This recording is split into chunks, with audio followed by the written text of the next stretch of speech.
Hi guys, and welcome back to another Twisted Tuesday true crime story. Tonight's case is a haunting mystery set in Myrtle Beach, South Carolina. And it's a story of love, betrayal, and the disappearance that shook a community to its core. This is the case of Heather Elvis, a 20-year-old whose affair with a married man led to a devastating chain of events. Buckle up, because nothing is as it seems, and the twist in this story will make you speechless. But before we get into the story, if you could smash that like button, please. It tells YouTube to send our content out to other viewers. And if you're not already subscribed to the channel, please consider doing so, as I try to make these stories get better every week. Alright, so with that being said, let's dive into today's story. Heather Elvis was a 20-year-old, vibrant, aspiring cosmetologist, full of dreams and determination. She graduated from St. James High School in 2011. She was a very giving and caring person. She volunteered her time at a daycare and also volunteered her time teaching kids how to read in her spare time. Because later on, she would move into a small apartment in the Carolina Forest area of Myrtle Beach with her best friend, Brianna. And Heather was really close with her family, especially Terry, her father, and Morgan, her sister. And she worked two jobs. One at the Tilted Kilt, which is like a sports bar where they wear short little kilts and like little bra tops. It's like a Irish version of Hooters. And then she also worked part-time at the House of Blues. And in her spare time, she loved the beach, makeup artistry, and she liked journaling her thoughts online. She tweeted a lot about her personal business, which maybe she shouldn't have done so much of. But she dreamed of becoming a makeup artist and having a career in cosmetology. Her life was just beginning, until the day she met Sidney Moorer. Sidney Moorer was a maintenance worker who owned his own company called Palmetto Maintenance and Cleaning Services. And he did maintenance work at the Tilted Kilt. That's where he met Heather. Despite being quite a bit older than Heather, I think he was in his late 30s at the time, and Heather's 20, the two of them were instantly attracted to each other. And he started bringing her coffee, bagels, other gifts up to her work and hanging out with her at the Tilted Kilt. And they would soon begin an intimate relationship. He even told her he loved her. Heather adored Sidney, and he seemed to adore her too. But Heather, who was new to relationships, she fell really hard for Sidney. Her friends noticed that she became really emotionally tied to Sidney, and even after she found out, dun dun dun, that he was married. And not only married, but married with 2 kids. She would post on social media about him all the time, make tweets about him, saying she wanted to take him in the mop closet and have her way with him. Tammy Moorer, Sidney's wife, eventually found out about the affair her husband was having. It was either through phone records or Facebook posts. We're not really 100% sure, but she found out and she was furious. Instead of ending the marriage, like she should have done, she allegedly forced Sidney to cut off all contact with Heather and would lock his phone up in a locked bag at night, and also had a parental tracking app on his phone to make sure that he had no contact with Heather at all. She started sending texts to Heather, also making threats and leaving her voicemails. Sometimes she would be sobbing, sometimes she'd be yelling. She was all over the place. She allegedly even made him get a tattoo on his lower stomach saying "Property of Tammy." Well, she kept harassing Heather via text, social media posts. She would call her names on Facebook and impersonating Sidney at times, even calling her names. Well, anyway, the Moores family finally decided they were going to go on a vacation, try to save their relationship, a month-long vacation to Florida, and take their family to Disney World. This gave Heather some much-needed time away from the harassment and all the drama that Sidney had, and that she had all this drama surrounding everything with it. So during this time, her coworkers noticed that she had started to gain weight, and that her bra size had gone up at least a whole cup size, which was really easy to tell because of the outfits, the uniforms they wore at work, the little bra tops.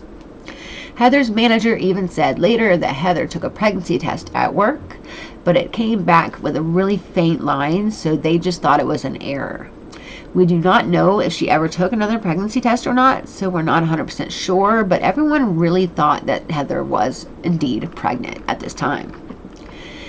But later, she would she posted on social media that she was preggo my ego. Later, she said she was joking. But with this break that she had, by the Moores being on vacation, she started to become herself again. And friends said that she seemed happier. She seemed to be moving on from Sidney. And she even went and met a man named Steven and set up a date with him. They went to a restaurant named Banditos in Myrtle Beach. And then he took her to a parking lot and attempted to teach her how to drive a stick shift. And she texted her father, "Look, Dad, I am a pro. I can drive stick shift." Man, he thought it was funny at the time, Terry, her father, because he had tried to teach Heather stick shift in the past, and it didn't go so well. But then Heather's tweets would become cryptic. Her last post read, "Once upon a time, an angel and a devil fell in love, and it did not end well." That would be the last thing Heather would ever post. In the early hours of December 18th, 2013, around 1:30 a.m., Heather got a call from a payphone. Later on, surveillance would reveal that Sidney was the caller. This was at 1:30 a.m. The call would last 5 minutes. And after this call, Heather texted her friend Brianna and told her that she didn't know what was going on. It had been weeks since she had talked to Sidney, but he wanted to meet up. Heather said that she urged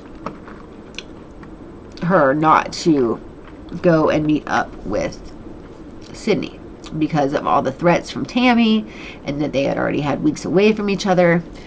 So she told her not to go. But despite that, Heather packed up and left her residence and decided to meet up with Sidney.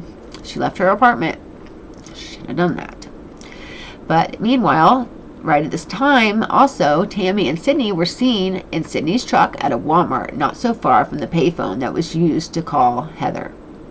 And surveillance later showed that they were there, and Sidney was seen buying a pregnancy test. So I don't know, maybe he found out about the pregnancy or what that was all about, but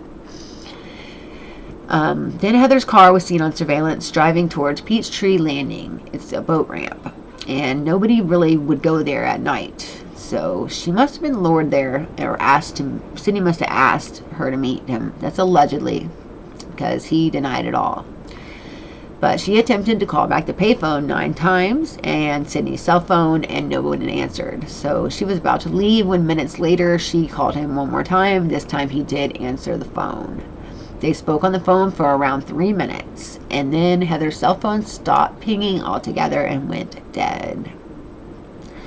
Her green Dodge Intrepid was found the next morning at Peachtree Landing, the secluded boat ramp. Her keys, phone, and purse were missing, but her driver's license was still in the car. And when her father didn't see any evidence of foul play, police didn't see any evidence of foul play, they let her father use his spare key to unlock the car and then drive the car to his residence. And if you're a true crime fan or follow true crime at all, you know this is a big mistake. They very well could have let him just take off with the car, and it very well could be a crime scene. So they reported her missing after this, and after no signs of her, a search team was deployed, and they searched all surrounding areas of Peachtree Landing. No sign of Heather. And after speaking to Brianna, her best friend and roommate, all suspicion was towards Tammy Moorer and Sidney Moorer. Why had Heather left in the middle of the night? And what was said on that call to make her leave so late at night? As investigators dug in, they uncovered phone records, text messages, and surveillance footage, and then the evidence just started piling up. The Moores initially denied all contact with Heather, but records told a different story. Cell tower data placed Sidney near Peachtree Landing right at the time when Heather's cell phone last pinged, at 3:36 a.m. Forensic analysis of their devices revealed they had deleted a lot of text messages and web searches that hinted at planning doing something sinister. Yet, without a body, police struggled to make an arrest. Sidney's story would change 3 different times. He initially denied even calling Heather that night until he was confronted with the surveillance footage from the payphone. Then he admitted to going to Peachtree Landing, but saying that he only went there to have sex with his wife and it had nothing at all to do with Heather. The media swarmed Myrtle Beach and it got national attention. Heather's family and friends distributed flyers, held vigils, and pleaded for answers. Her father got on there and said, anyone, anybody, just tell me where my baby is. Somebody has to know something. It was heartbreaking. Then, in February 2014, police executed a search warrant, finally, on the Moorers' home. Forensic evidence was gathered, including a home surveillance system and a GPS device that had been taken out of the car that had previously been installed by the Moorers' family friend. But without Heather, they really couldn't charge him with a crime. They had no body. So, initially, they just charged them with obstruction because of all the lying, and they were kind of not helping them with the investigation because they were lying and saying a bunch of stuff that really wasn't true. So that's all they could really get them on. And they were initially held with no bond. But then soon after that, they got a $100,000 bond. And they had to wear a GPS monitoring device on their ankle to be let as a condition of their bond. And they were released. But the courtroom battles were just beginning. There was a $1,000 reward offered for Heather's safe return or any information leading to her safe return. Then it went to $10,000, then up to $30,000 as people got more and more desperate to find Heather. Later, the judge even allowed the Moore's family to pick up and move to Florida, where Sidney had got a new job. And what the heck? You're just going to let a suspect in a missing person case just pick up and move out of state? But when he came back for court for the obstruction charge, he was found guilty and sentenced to 10 years in prison. So it starts getting a little better, but not much. Tammy Moore's trial began in 2018. Witnesses testified about her controlling behavior, all her threatening, and her obsessions with Heather, all of the erratic behavior, and everything that she had made Sidney do. Heather's father, Terry, gave an emotional and heartbreaking testimony about the last time that he had spoken with his daughter. And the defense tried to emphasize that there was the lack of physical evidence and that Heather could have just run away. But the jury didn't buy it, thank God. Sidney was also made to stand trial, but they were both tried separately. Prosecutors presented a circumstantial but compelling case. They showed surveillance footage of the truck going out to the Peachtree Landing that night, right at around the exact same time that she was there and she had spoken with him on the phone. So the jury already were suspicious of them, both of them, during the trial at this time. Anyway, Tammy's behavior in court made headlines. Rolling her eyes, she was chewing gum loudly, and she showed no signs of remorse at all. Tammy's defense claims Sidney did call Heather, but he never met up with her or saw her at all at Peachtree Landing. The courtroom watched in silence as phone records, timeline reconstructions, phone records, deleted text messages, all of it was laid out. Despite the lack of a body, the prosecution pressed really hard, and really they relied on motive and opportunity and the digital footprints they had. Tammy, thank goodness, was found guilty and sentenced to 30 years in prison. Sidney then went to court on those same charges, kidnapping and conspiracy to commit kidnapping, and he was sentenced to the same sentence of 30 years behind bars. The murder charges on both of those POSs were dropped, unfortunately, because due to a lack of a body. That sucks. I mean, they had to be so incredibly frustrated, her family. I feel so bad for her family. The Moores launched appeals arguing insufficient evidence and media bias, but their convictions held. Meanwhile, Heather's family continued to search for closure. Her body was never found, still to this day, which is so freaking sad. I'm so heartbroken for this family. Vigils are still held every year on the date of her disappearance at Peachtree Landing in Myrtle Beach, South Carolina. This case remains a chilling example of how obsession and jealousy can turn into tragedy pretty quickly. Though convicted, the Moorers have never admitted guilt, not at all. And the full truth of what happened to Heather that night will never be known. It remains only known to the two POSs that were responsible for whatever happened to Heather.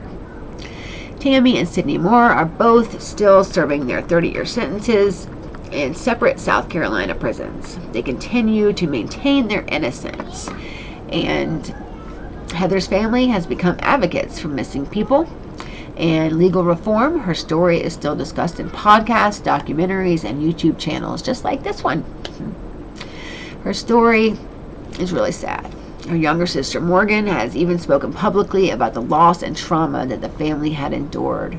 Myrtle Beach remains haunted by this mystery, and a community was forever changed by the disappearance that began with a secret romance and ended in silence. So that is the tragic end of our story for today. Thank you for watching another episode of Twisted Tuesdays True Crime Stories. We will always remember Heather Elvis. May she rest in peace. And if this story moved you, please like, comment, share, and subscribe to our channel. Also, share your thoughts below. I'd like to hear from you. And don't ever forget to tell your loved ones how much they mean to you, because you never know if it'll be your last time to get to tell them. But I'll see you next week for another Twisted Tuesday chilling tale. And until then, stay safe, stay curious, and always remember to trust your guts. Until the next one, bye.